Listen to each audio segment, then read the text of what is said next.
Sir మాట సరిగా ఉంటే ఏ రంగంలో అయినా మనీ సంపాదించవచ్చా? బ్రదర్ మీరు మాట సరిగా ఉండొచ్చా అన్నారు. మాట సరిగా ఉంటే అన్నారు. దానికి నేను ఇంకొంచెం కిందకెళ్ళి బేసిక్స్ నుంచి వస్తాను. మాట సరిగ్గా ఉండాలంటే యాటిట్యూడ్ సరిగ్గా ఉండాలి. సో మీరు అడిగిన క్వశ్చన్ గనక మాట ప్లేస్‌లో యాటిట్యూడ్ సరిగ్గా ఉంటే అని గనక మీరు క్వశ్చన్ అడిగితే 100% చేయొచ్చు. మీరు అడిగిన క్వశ్చన్ 100% పాసిబుల్. యాటిట్యూడ్ సరిగ్గా ఉండాలి. ఏ రంగంలో అయినా మనీ సంపాదించవచ్చు. దానికి తగ్గ యాటిట్యూడ్ అంటే దానికి ఏ విధంగా ఆలోచించాలి, ఏ విధంగా ప్రవర్తించాలి, ఏ విధంగా స్పందించాలి, ఏ విధంగా చెయ్యాలి అనేది మనకు తెలిస్తే గనక ఆ టెక్నిక్స్, స్ట్రాటజీస్ ఇంకోటేంటంటే అండి దీని లోపల 2 రకాల విషయాలుంటాయి. ఒకటేంటంటే క్యాపబిలిటీ, ఇంకోటి కోపబిలిటీ అని. ఏ రంగంలో అయినా సక్సెస్ కావాలంటే క్యాపబిలిటీ కావాలి, కోపబిలిటీ కావాలి. క్యాపబిలిటీ అంటే ఏంటంటే ఆ రంగంలో మీరు రిజల్ట్స్ ప్రొడ్యూస్ చేయడానికి కావాల్సిన skills, techniques, talent, strategies, abilities, resources ఇవన్నీ మీ దగ్గర ఎంతవరకు ఉన్నాయి. ఇది క్యాపబిలిటీ.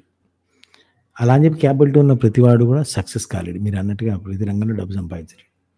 దానికి కోపబిలిటీ కావాలి. కోపబిలిటీ కావాలంటే దానికి తగ్గ ఇదేమో మొత్తం మీకు కావాల్సిన రంగానికి మాత్రమే సంబంధించినటువంటి ఎబిలిటీస్ విషయం. అది కాకుండా రెండో సైడు మీ పర్సనల్‌గా సంబంధించిన విషయం. అంటే మీ ఎమోషన్స్ ఎలా ఉన్నాయి? మీ యాటిట్యూడ్ ఎలా ఉంది? మీ బిహేవియర్ ఎలా ఉంది?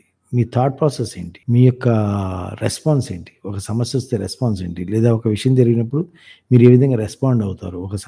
ఒక సమస్యకి మీరు ఏ విధంగా పరిష్కరిస్తారు? లేదా ఒక వ్యక్తితోటి మీరు ఏ విధంగా ప్రవర్తిస్తారు?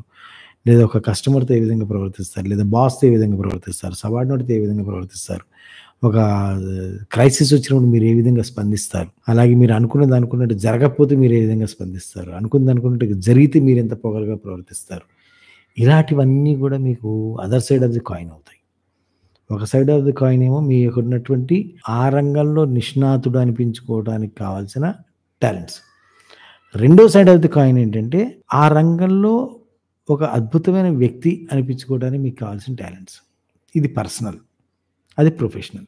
అంటే ఈ పర్సనల్ అబిలిటీస్, ప్రొఫెషనల్ అబిలిటీస్ ఈ 2 కలిపి ఈ 2 కూడా మీ యాటిట్యూడ్‌ని సూచిస్తాయి.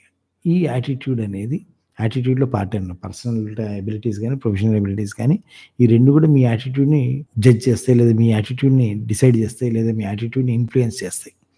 సో, ఆ ఇన్‌ఫ్లుయెన్స్ చేస్తున్నప్పుడు ఆ యాటిట్యూడ్ అనేది గనక సరిగ్గా ఉంటే మీరు అడిగిన క్వెషన్ ఏ రంగంలో అయినా ఎంతైనా మీరింకా ఏ రంగంలో అయినా మాత్రమే అడిగారు. నేనైతే ఇంకొక అడుగు ముందుకేసి ఎంతైనా, ఏ రంగంలో అయినా ఎంతైనా సంపాదించవచ్చు. అందులో డౌటే లేదు.